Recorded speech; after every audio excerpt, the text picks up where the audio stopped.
Arahalli railway under pass ಮಳೆ ನೀರಿನಿಂದ ಭರ್ತಿ, ನೀರಿನಲ್ಲಿ ಸಿಲುಕಿಕೊಂಡ ಕಾರು, ಸಾರಿಗೆ ಬಸ್ಗಳು. ಕೋಲಾರ ನಗರದ ಗಲ್ಪೇಟೆ ಬಳಿ ಇರುವ ಅರಹಳ್ಳಿ ಗೇಟ್ನ ರೈಲ್ವೆ ಅಂಡರ್ ಪಾಸ್ ಇಂದು ಸಂಜೆ ಸುರಿದ ಮಹಾಮಳೆಗೆ ಭರ್ತಿಯಾದ ರೈಲ್ವೆ ಅಂಡರ್ ಪಾಸ್. ಕೋಲಾರದಿಂದ ವೇಮಗಲ್, ದೇವನಹಳ್ಳಿ, ಚಿಕ್ಕಬಳ್ಳಾಪುರ ಕಡೆಗೆ ತೆರಳುವ ಮುಖ್ಯ ರಸ್ತೆ. ರೈಲ್ವೆ ಅಂಡರ್ ಪಾಸ್ನ ನೀರಿನ ಮಧ್ಯೆ ಸಿಲುಕಿಕೊಂಡ 2 ಕೆಎಸ್ಆರ್ಟಿಸಿ ಬಸ್ ಹಾಗೂ ಕಾರು. ಕಳೆದ 1 ಗಂಟೆಯಿಂದ ಸಂಚಾರ ಬಂದ್.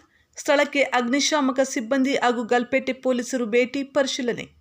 ಅಗ್ನಿಶಾಮಕ ಸಿಬ್ಬಂದಿಯಿಂದ ನೀರು ಖಾಲಿ ಮಾಡಿಸುವ ಯತ್ನ. ವಾಹನ ಸವಾರರಿಗೆ ಬದಲಿ ರಸ್ತೆಯಲ್ಲಿ ಸಂಚಾರ ಮಾಡುವಂತೆ ಸೂಚಿಸಿದ್ದ ಪೊಲೀಸರು.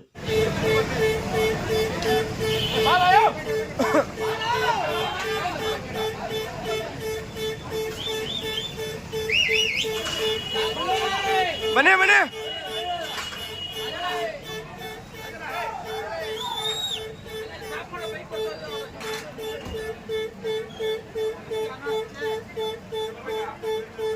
ಬನ್ನಿ ಬನ್ನಿ ಓಲ್ಡೆ ಓಲ್ಡೆ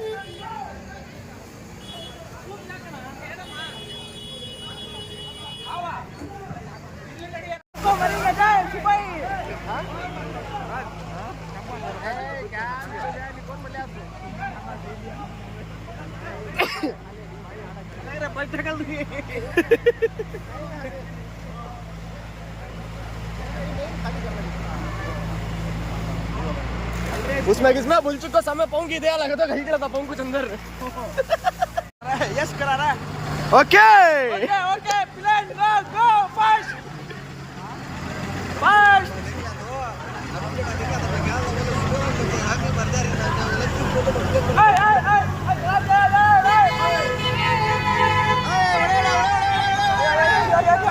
ओ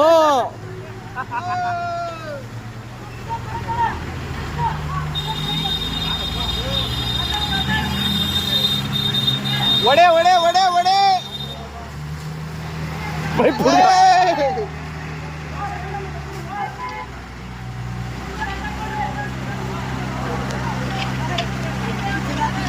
कार प्रेशर आदमी थोड़ी आता इसमें